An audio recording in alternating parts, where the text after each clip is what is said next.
Hello, everyone, and welcome back to episode 26 of the Playoff Push podcast. We are back from a short little hiatus and ready to get right back into the swing of things with NFL recap for week 14, where we cover all of the games of the week, as well as the biggest fantasy performances and the biggest fantasy busts of the week.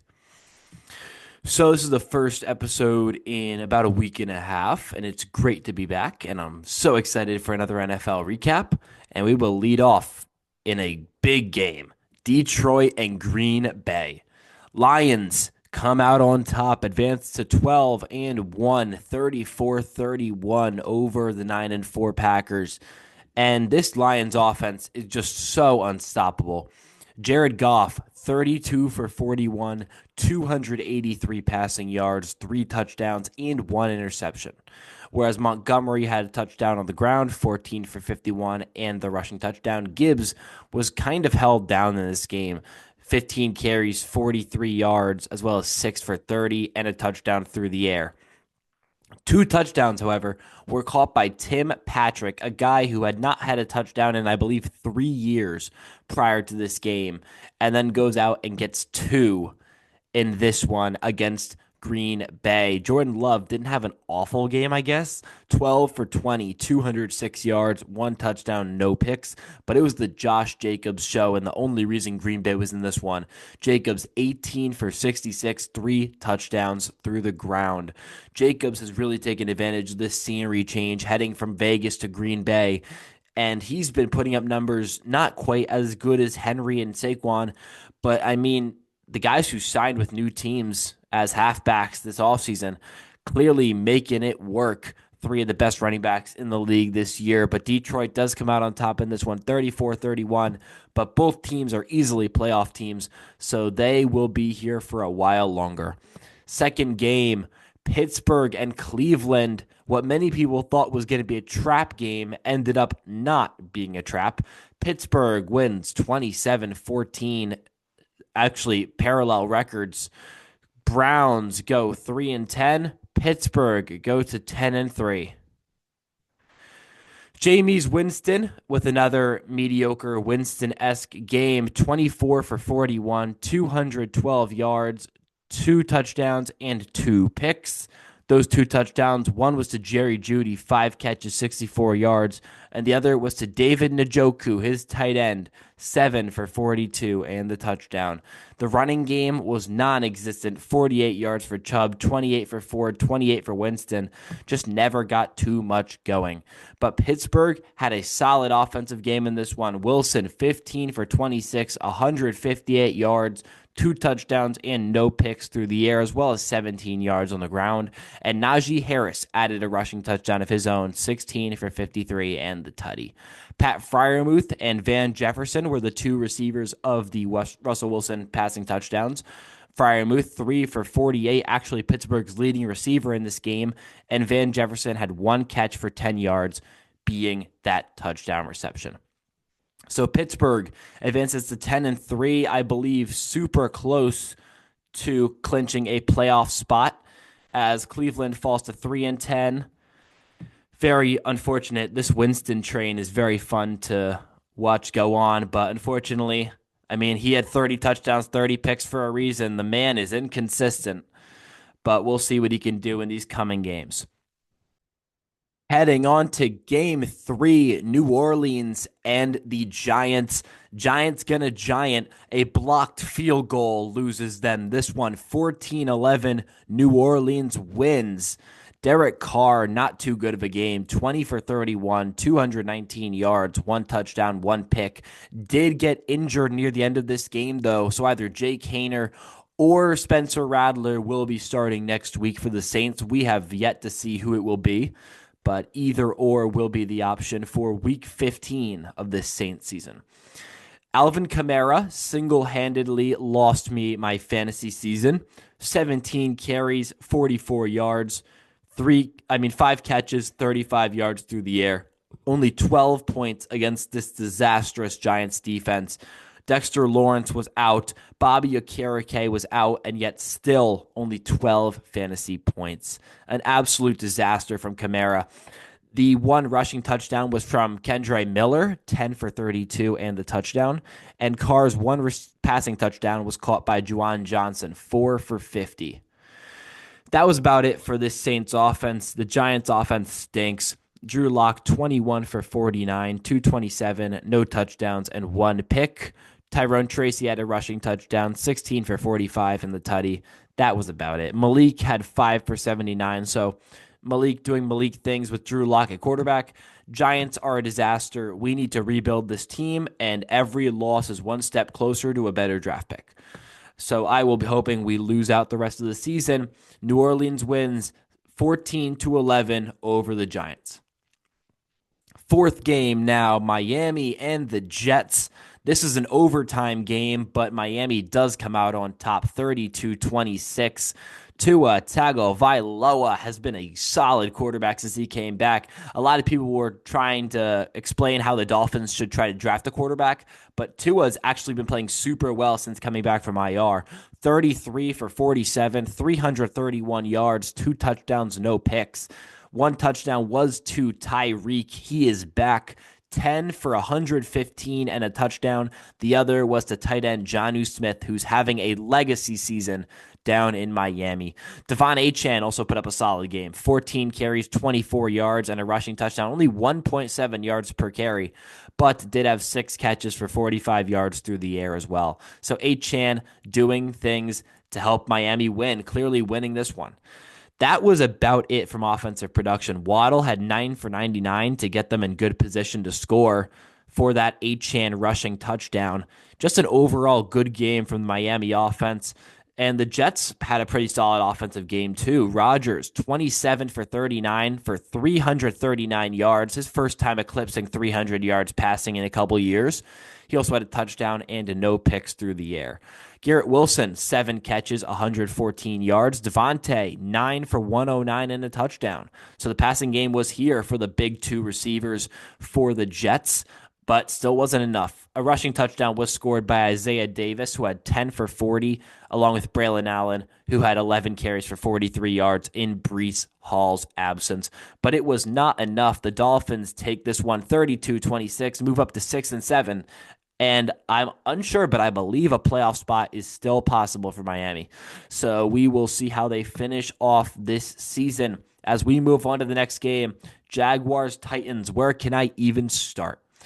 Will Levis is probably the fantasy bust of the week to me. He's up there. I mean, his last 3 games, all over 200 passing yards with a 5-2 touchdown interception ratio.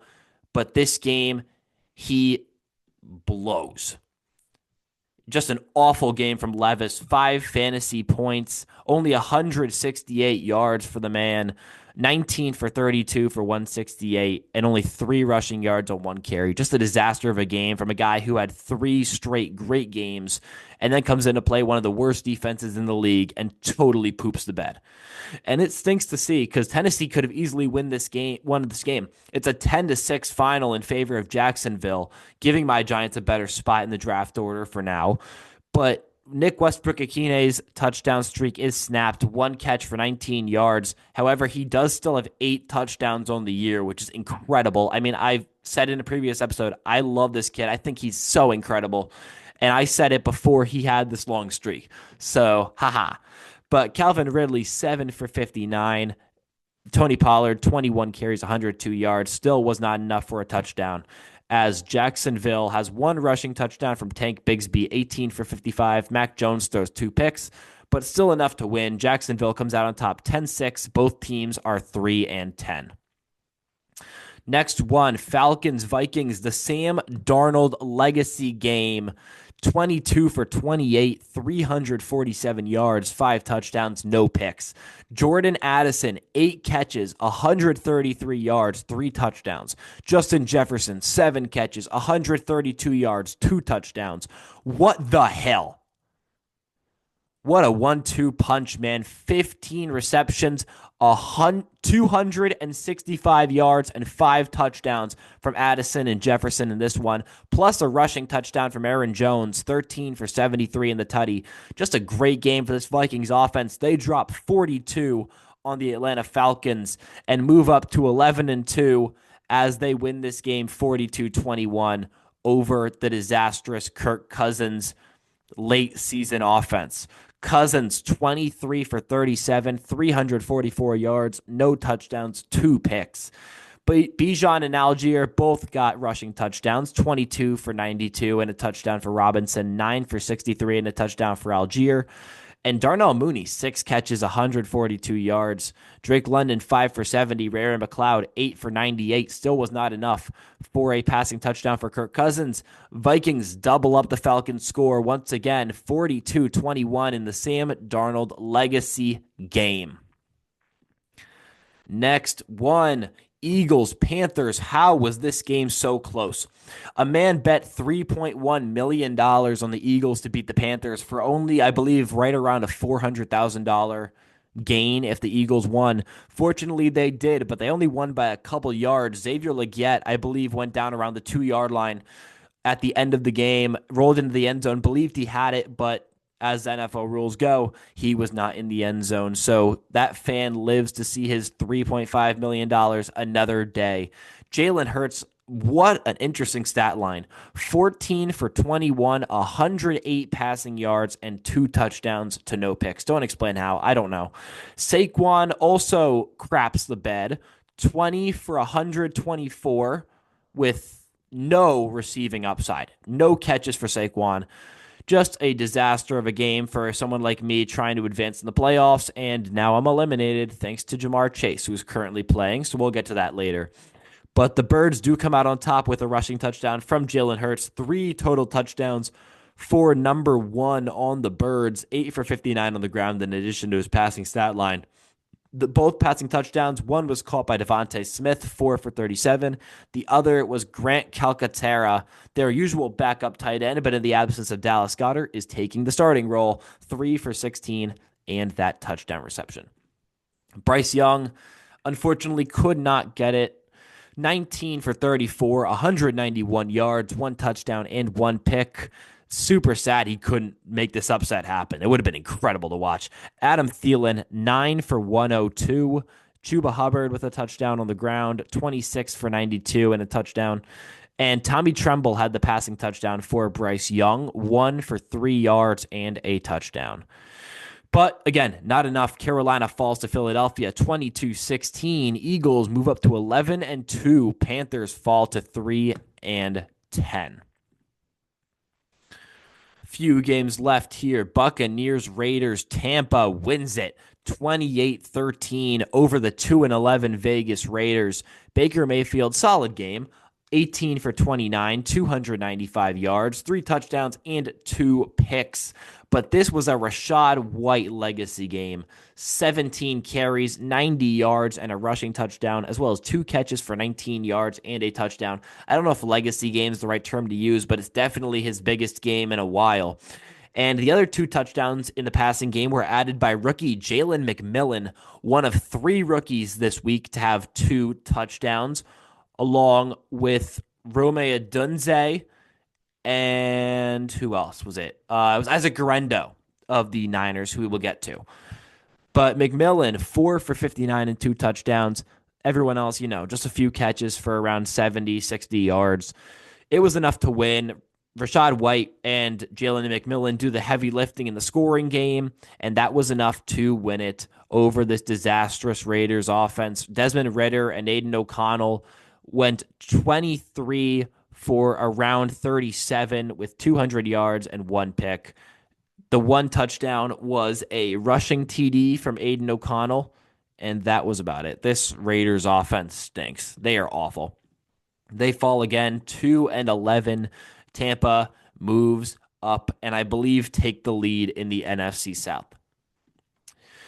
Next one, Seattle and Arizona. Geno Smith wins it despite not doing all that much. 24 for 30, 233 yards and a touchdown and no picks. JSN, 5 for 82 and a touchdown. But this was the Charbonnet show. Charbonnet, 22 for 134 and 2 touchdowns on the ground, as well as 7 for 59 through the air. Charbonnet had more receptions and receiving yards than DK Metcalf. So that's fun to look at. Seattle does win it 30-18 over the Cardinals. Kyler Murray, not a bad game, but not a good game. 25 for 38, 259 yards, 2 touchdowns, and 2 picks.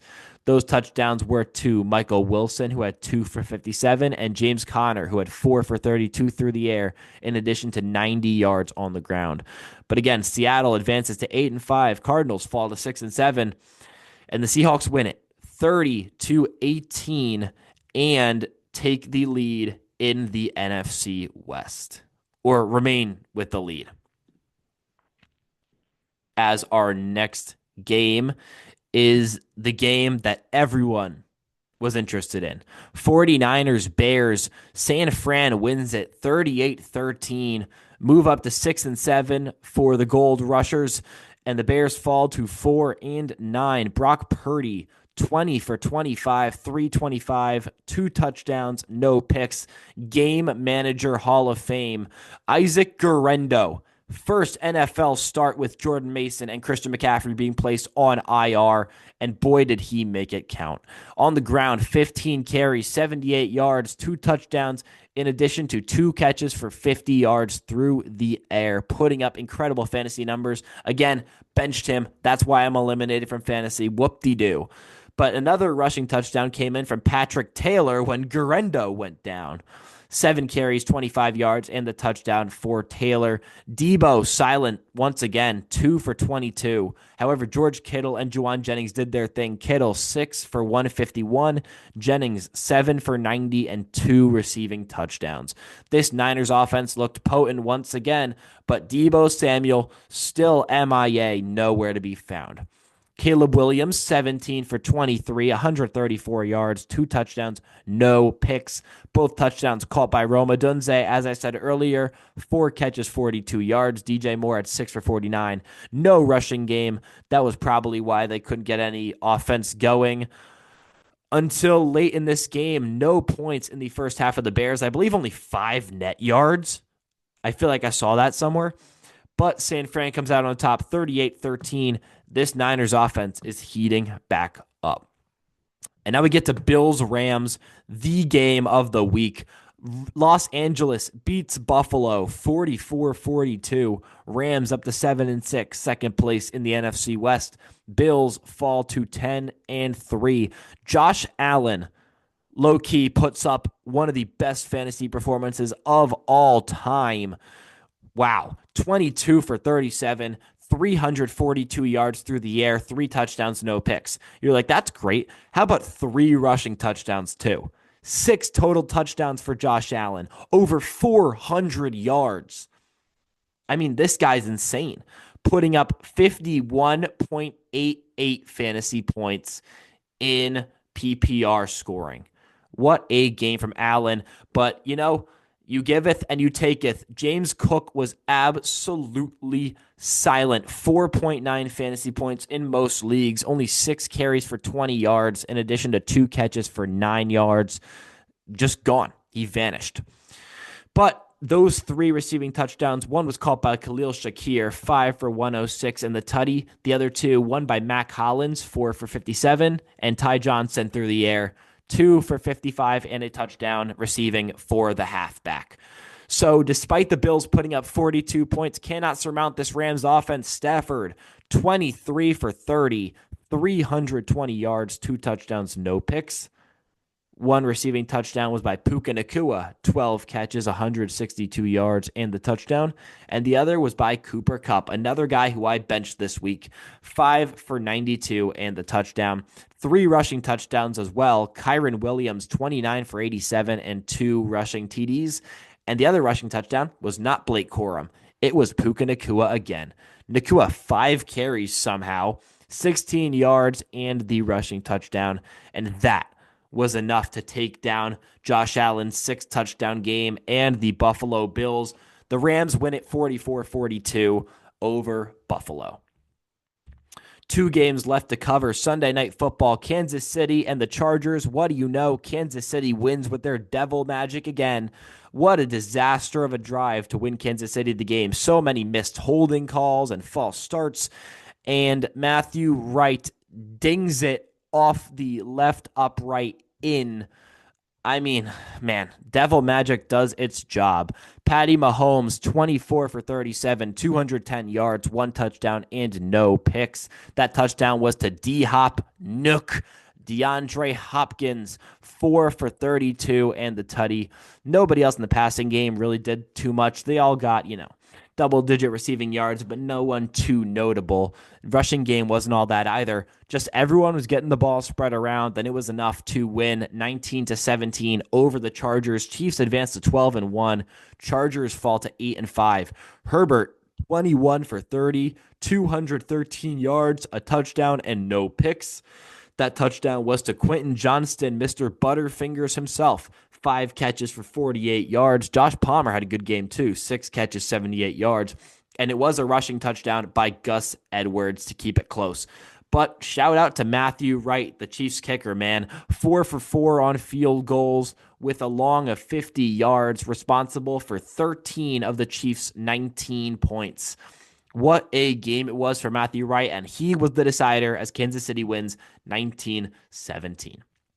And here we are, Monday Night Football, 3:18 left in the fourth quarter, tied at 20 between Cincinnati and Dallas. Joe Burrow apparently only sees Jamar Chase on this field.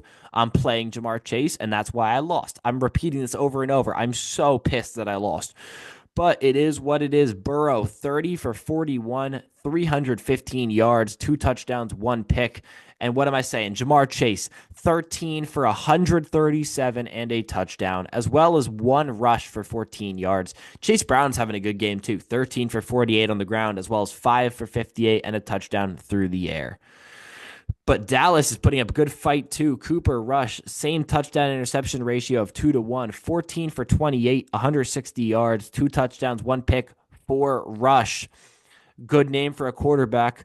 As Rico Dowdle, 18 carries, 131 yards, as well as 1 catch for 10 yards through the air. CeeDee Lamb, his yardage prop in the first quarter, as he had 5 catches for 78 yards and a touchdown. Jake Ferguson and Luke Schoonmaker, 2 tight ends with 2 catches for 24 and 22 yards, respectively. And that's how we're looking. Brandon Cooks caught the other touchdown, 1 catch for 3 yards and the tutty. 20-20 with 3:01 left in this fourth quarter. As we will be heading on to our fantasy segment sponsored by CadeStarters.com. Go to that website, Cade Starters, for all of your fantasy advice, as well as sports betting, specifically football, but any sport that you so want to take a look at. As we head to the fantasy performers of the week, Josh Allen, again, 51.8 points. What are you doing, man? How on earth do you put up those numbers and lose? I have no idea. Maybe because of the man right behind him, Puka Nacua, 41.8, followed by 3 surprises, Jordan Addison, Zach Charbonnet, and Sam Darnold filling out the 3 through 5 slot. You also see Jawan Jennings and Isaac Guerrero back-to-back with 28 and 26.8. Then you have Rashad White 2 slots down, as well as Tim Patrick a bit further down, Jalen McMillan and Khalil Shakir adding on. Those are your big performances of this week. How about some busts? We head over to Will Levis, the only quarterback who really did off, along with Kirk Cousins, but Kirk Cousins is expected to do awful. Will Levis really blew this week. Same with DeAndre Swift, Nick Chubb, and James Cook on the ground. Deebo Samuel's been just disastrous all year. Busts once again. Jaden Reed did not get a single reception for Green Bay, despite scoring 31 points against the Detroit Lions. Somehow, again, not a single catch in that offense. Xavier Legette, 5.9 points is not necessarily a bust by his standard, but it could have been so much more if he had just gotten a couple yards more on that last play. Would have given him a touchdown and a huge point skyrocket. Nick Westbrook-Akine, again, man, he had so many, 8 touchdowns this year. It's about time he fell to earth for a game. 2.9 points for Akine. Still, he's a dog. And Tyler Lockett, for the first time since 2019, did not have a reception in a game, targeted just once, and unfortunately was not a catch. Keenan Allen also didn't have a great game, 6 fantasy points. That's it for receivers. In terms of tight ends, Dawson Knox, Cole Kmet, Kyle Pitts all didn't do too much, really not providing any value to their teams. As that's going to be it for NFL Recap for Week 14 of the NFL season. Thank you for tuning into the Playoff Push podcast. I'm so excited to be back. This has been episode 26. Thank you for tuning in.